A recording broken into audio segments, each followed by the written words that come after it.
Bismillahirrahmanirrahim. Kali ini kita akan ngobrol bareng ya tentang program proposalnya Dikti yang kemarin kita bicarakan itu. Mohon maaf baru sempat saya anu gitulah. Nah, tapi memang saya sebenarnya sudah membuat beberapa ya. Nanti akan saya coba sharing. Beberapa yang saya buat ya ini contohnya penelitian. Ini contohnya. Jadi penelitian kita itu modelnya adalah penelitian dasar. Maksudnya penelitian dasar itu gimana? Penelitian dasar itu maksudnya adalah penelitian yang berhubungan tentang konsep ya. Sini misalnya saya sedang buat nih, tapi ini bukan untuk dokter ya, untuk tim lah gitu. Nah, sini langkahnya sebenarnya gimana? Nah, langkahnya seperti yang kemarin kita bicarakan ya, kita pelajari dulu peraturan-peraturan dalam membuat anggaran dan dalam logika proposal. Itu nanti ada contohnya ya. Nah, ini contoh yang misalnya saya ambil di sini ada dua contoh ya. Ini punya Dr. Muhammad Musli dan Dr. Fajar Pramono. Di sini nanti dalam proposal ini bisa lihat ya antum ya. Ini adalah judul. Judul itu sebenarnya ini kan penelitian dasar ya. Jadi judulnya itu dia bisa terkait dengan apapun, itu bebas sebenarnya. Ini judulnya Ustadz Musli, ini judulnya Ustadz Fajar, ini seperti di sini.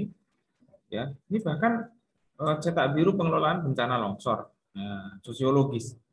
Jadi pengelolaan bencana longsor bukan pengelolaan, tapi adalah cetak biru atau teknik-teknik pengelolaan dan lain sebagainya. Itu contohnya judulnya. Jadi penelitian ini ada unsur lapangannya, ada unsur apa namanya?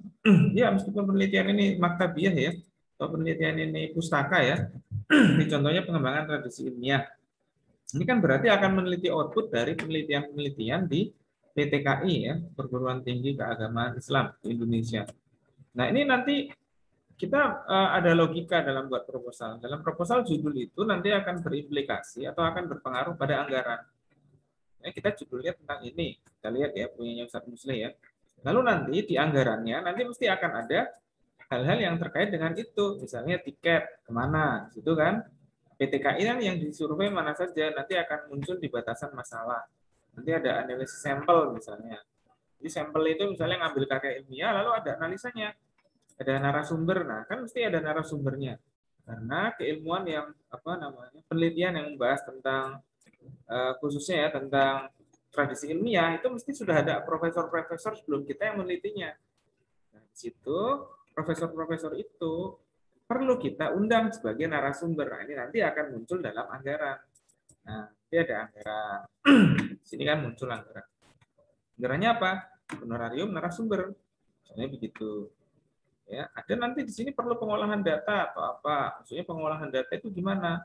Jadi kalau penelitian ini itu nggak melulu kita yang kerja, kita bisa menunjuk orang untuk ngerjain. Jadi pengarahannya dari kita. Nah, nanti di situ kita bisa menunjuk membantu lapangan. Begitu. Kalau kita pergi nanti kita ada uang harian atau dan tiket dan transportasi lokal. Ya, maksudnya transport lokal itu yang non tiket, ojek atau apa itu kan pasti butuh juga. Kalau sewa mobil nanti ada sendiri. Kalau uang harian itu, jadi misalnya kita ke Jakarta, kita batas uang hariannya 500 sehari ya. Misalnya Anda ke Jakarta seminggu untuk ketemu dengan narasumber-narasumber. Di situ Anda dapat uang 500 kali 7. Dari situ nanti kita dapat berkahnya itu situ ya. Perlu dianggarkan. Lalu ada sekretaris penelitian. Silakan nanti dicari. Nah, itu kan begitu. Berarti nanti di sini itu akan ada logika pada judul dan pada apa namanya? Ya, anggaran dan juga nanti kan ada kewajiban untuk membuat luaran. Maka perlu juga disampaikan, dicantumkan di sini anggaran untuk seminar internasional. Dalam hal ini kalau penelitian dasar ini yang punya Ustadz Muslim ini kan biayanya ratusan juta. Kalau penelitian disertasi doktor itu maksimal 60 juta. Jadi tetap bisa untuk publikasi untuk apa? Itu bisa begitu ada publikasi jurnal internasional gitu. Ya, di sini ada kalau disertasi doktor itu setahu saya setahun atau 2 tahun kurang paham saya. Kalau yang ini apa namanya? Ini anggarannya 400 juta. Ya, di sini.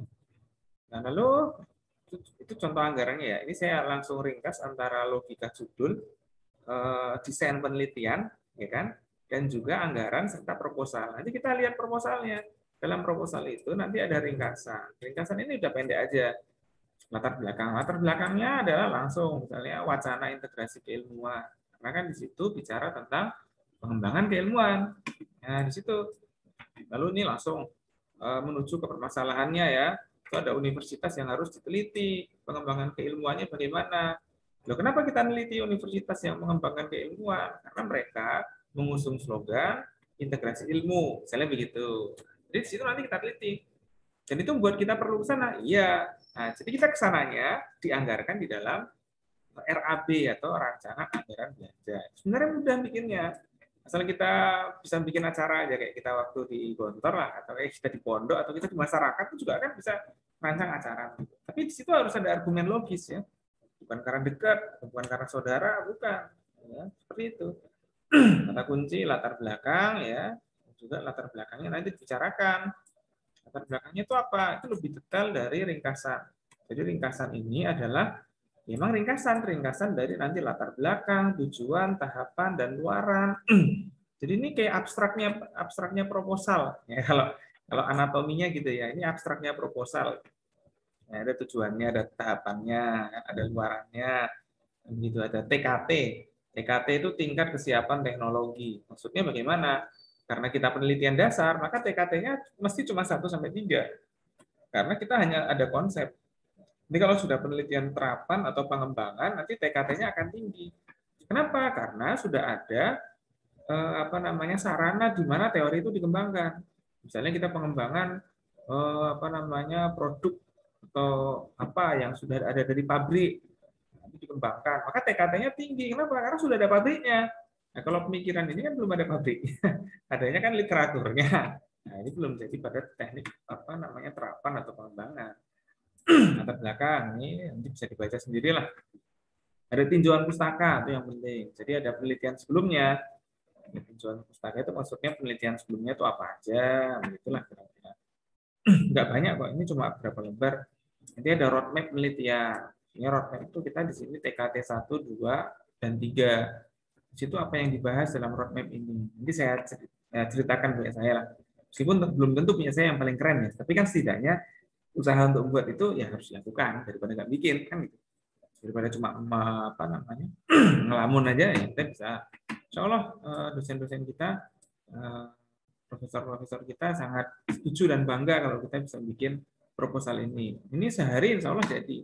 Asal kita nyinggung aja bentar gitu. Kalau enggak ya bentar-bentar dikit dicicil mana yang ringkasan dulu, mana latar belakang dulu. Latar belakang itu langsung ya ke poinnya. Metode penelitian bukan maksudnya ini adalah penelitian pustaka, bukan. Metode itu adalah langkah-langkah penelitiannya gimana. Yang pertama tentu survei literasi ya, nah, literatur survei kan gitu kan. Lalu nanti ada objeknya, penentuan objek dan metode. Objeknya apa? Kalau misalnya objeknya itu kampus-kampus dan literasi ilmiahnya, maksudnya output dari paradigma keilmuannya, maka yang diteliti ya disertasi, ya tesis, dan lain sebagainya, ya jurnal mereka. Itu perlu kita download, dan mungkin kita perlu diskusikan dengan pengelola yang di sana, apakah bagaimana mereka menilai outputnya secara internal dari sana. Atau kita melihat mutu menurut mereka itu gimana. Lalu ada tahap penelitian. Tahapannya diantaranya mesti menemukan literatur. Tahap penelitian itu yang pertama biasanya adalah kajian literasi atau literatur. Nanti kan muncul di sini juga. Nah, nanti akan muncul di bagian latar belakang atau tinjauan pustaka sini. Itu nanti akan muncul juga lagi di tahap penelitian. Nanti ada kedua, pengumpulan data. Bagaimana cara mengumpulkan datanya.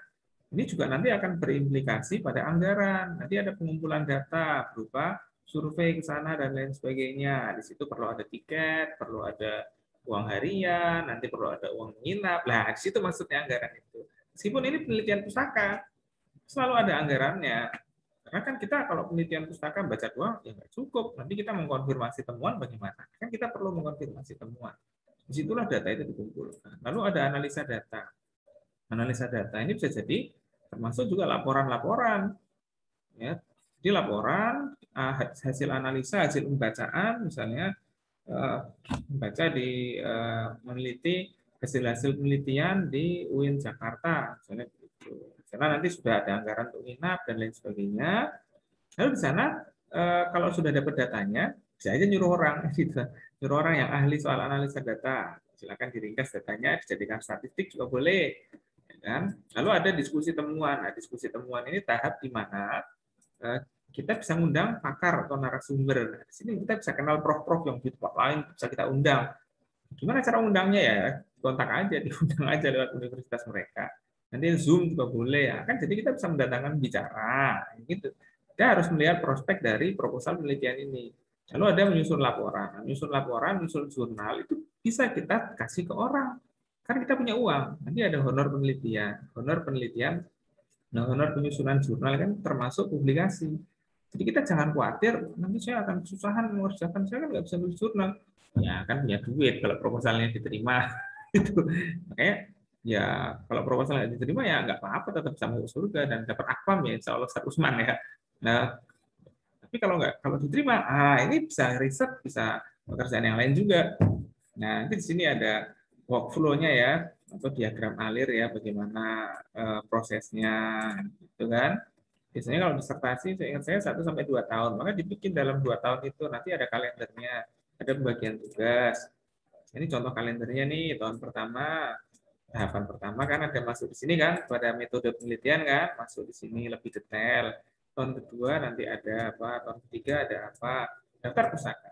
Sudah selesai, gitu aja. Habis itu nanti lampiran biodata muncul. Nanti yang biodatanya adalah profesor kita, misalnya Ustaz Hamid, sini kita lampirkan datanya. Mungkin kita juga, tapi setahu saya kalau di penelitian doktor, pengusulnya adalah dosen kita. Nah, itu yang usul dosen kita. Kita hanya bikin proposalnya, terus kita ngerjain aja. Terus juga ngurusin duitnya. Itu. Ya, itu punya Ustadz Musli yang lebih dekat dengan akidah ya. Punya Ustadz Fajar juga hampir sama. Kalau kita lihat anatomi proposalnya juga sama. Judul akan berimplikasi pada desain penelitiannya itu.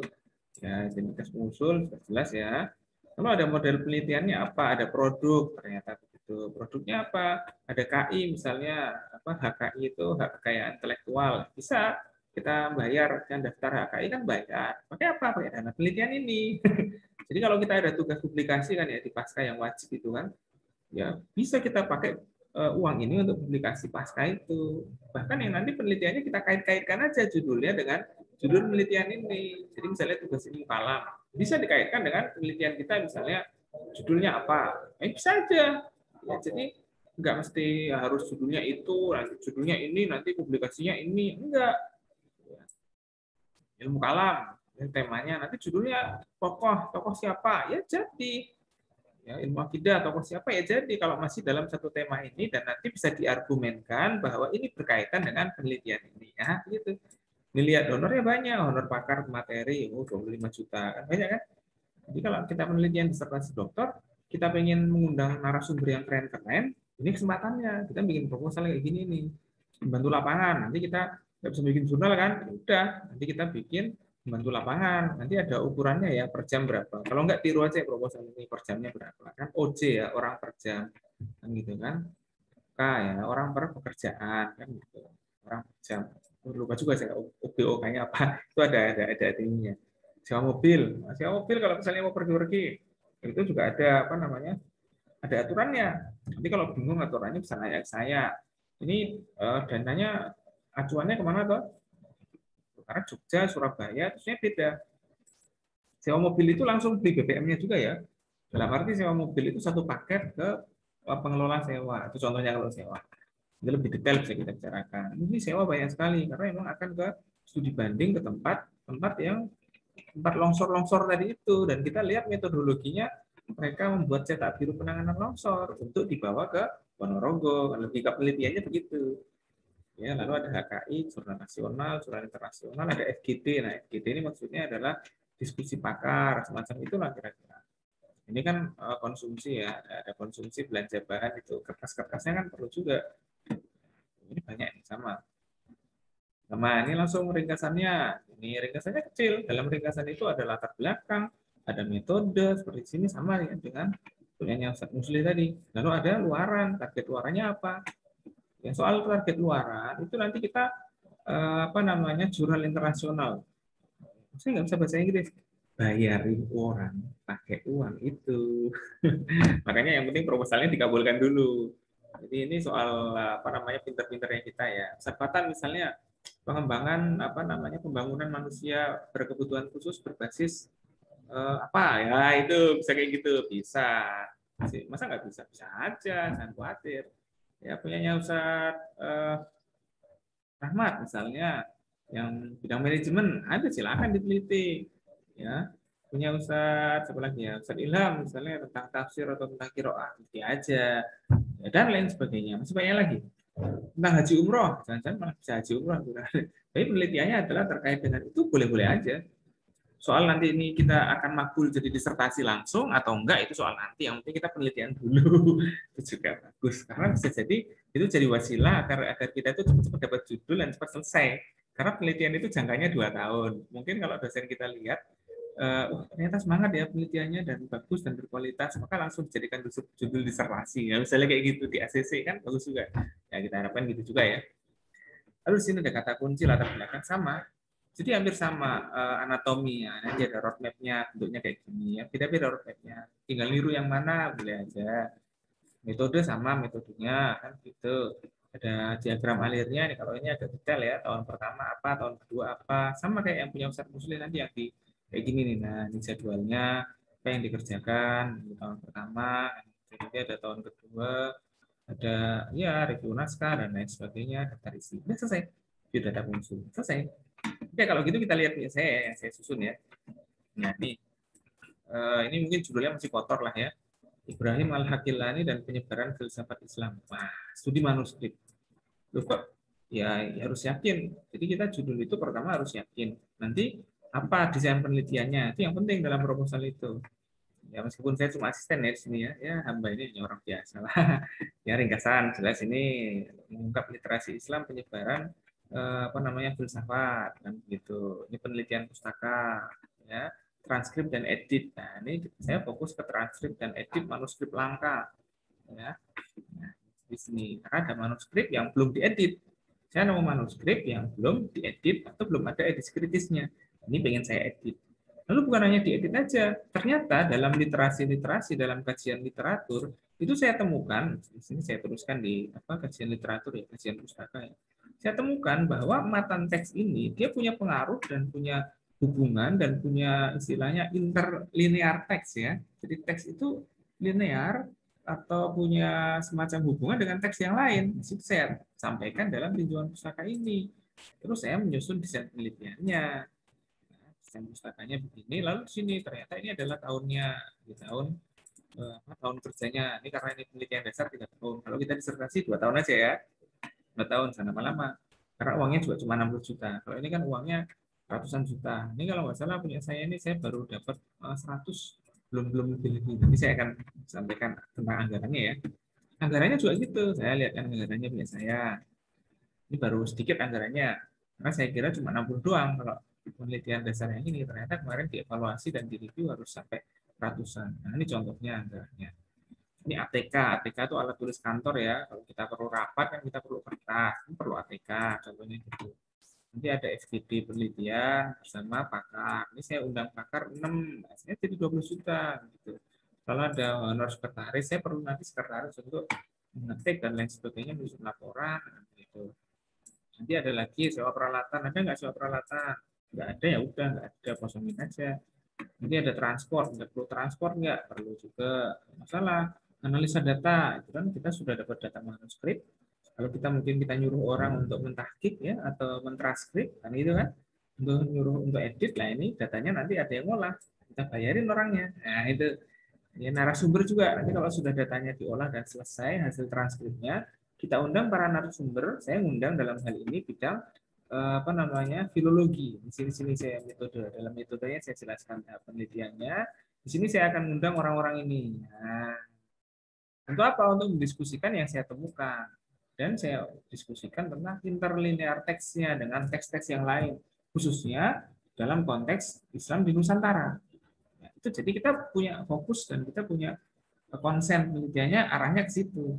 Jadi meskipun ini terjadi di luar negeri, maksud saya ya manuskrip itu kan Eropa ya, Ibrahim Al-Hakilani itu, tapi ternyata ada hubungan dengan di Indonesia. Apa? Kesamaan teksnya. Iya, iya, tentang doktrin tentang Tuhan. Nanti bisa dibaca lah manuskripnya itu. Meskipun banyak ahlinya yang salah ya, karena itu kan orang Eropa yang transkrip itu. Nah, lalu di sini ada diagramnya, contohnya begini, eksplorasi objek, survei literasi, manuskrip dan pembandingnya.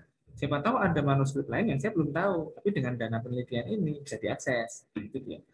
Lalu ada pembagian tugas, yang ini kecil aja. Lalu ada jadwal penelitiannya. Ini sampai tahun kedua, kalau saya cuma sampai tahun kedua aja.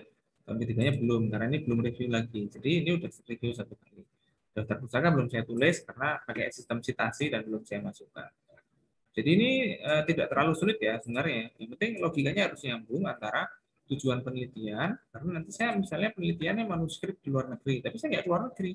Saya justru ingin mentranskrip sendiri manuskrip itu dan saya nanti kerjasama dengan Perpusnas tentang yang mereka itu biasa melakukan transkrip manuskrip. Nah, itu ya dan dengan ahli-ahli juga yang ada di sekitar Perpusnas dan mungkin juga ketemu profesor yang lain yang belum saya masukkan di proposal.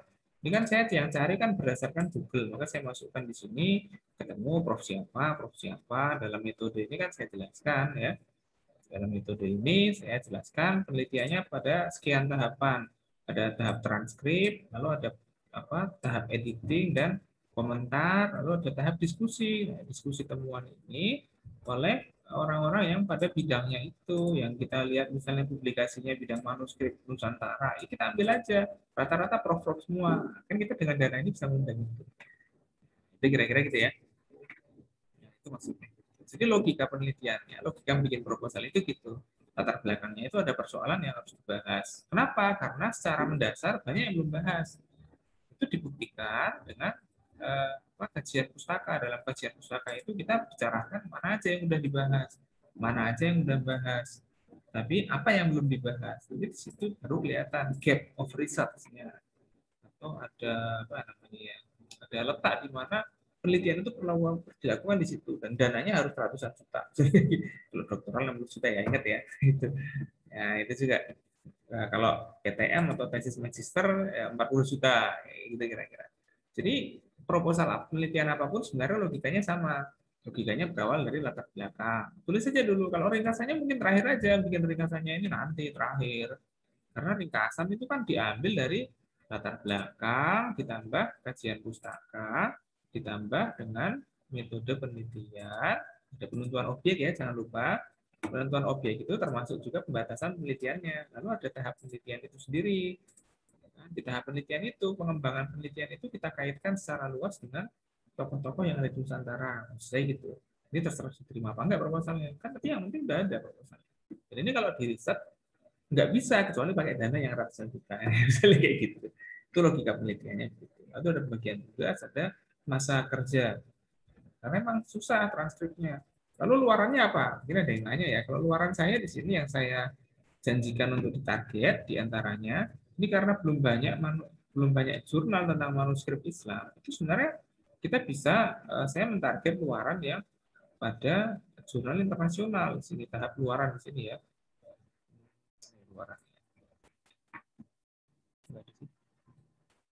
Luaran itu nanti di sini, biasanya di paling awal begitu ya.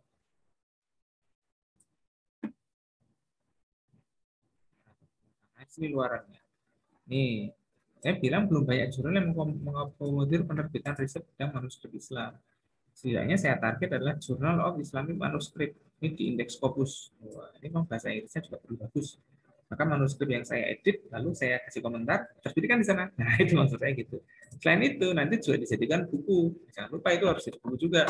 Ya, dan dijadikan SBM juga. Lalu diikutkan pula dalam seminar internasional terindeks. Ini biayanya ada, lihat sini biayanya untuk seminar internasional itu rata-rata 3 juta. Saya anggarkan untuk 3 kali seminar. Ini katanya masih kurang, jadi saya anggarkan kecil, misalnya 5 gitu. Nggak masalah, 104, baru 104 kan gitu. Publikasinya masih terlalu dikit katanya. Udah 3, ini internasional ya. Biasanya jurnal internasional itu 5 juta kan. Dengan duit ini kita bisa pakai untuk publikasi itu. Jadi ternyata perlu juga, duit itu perlu. Ini dengan ikhlas-ikhlasan aja. Tapi ya kita ngerti logika proposal dan logika penyampaiannya. Jadi gitu ya. Ada pertanyaan nanti silakan disampaikan ke saya dan soal saya akan jawab dan kita bareng-bareng ya ngerjakannya. Saya ini tinggal sedikit lagi yaitu bikin apa namanya footnote-nya sama daftar pustakanya. Ya, ya emang sudah ada yang saya baca, cuma kan kemarin error ya delay-nya punya saya. Jadi sekarang berbagi lagi lalu saya berikan lagi. Ya mungkin hanya itu yang bisa kita bicarakan. Kita harapkan kita bikinlah proposal, nggak apa. Nanti kapan kita nongkrong bareng bikin proposal secara Zoom, boleh. Insya Allah, itu ya. Itu terima kasih pada rekan-rekan. Sehat selalu. Semoga ada dikaruniai oleh Allah kesehatan dan kita dibimbing oleh Allah dengan hidayahnya, dengan petunjuknya dalam keluarga dan berusi tugas-tugas kampus dan juga tugas-tugas institusi masing-masing serta tugas mulia kita menuntut ilmu ini. Terima kasih. Assalamualaikum warahmatullahi wabarakatuh.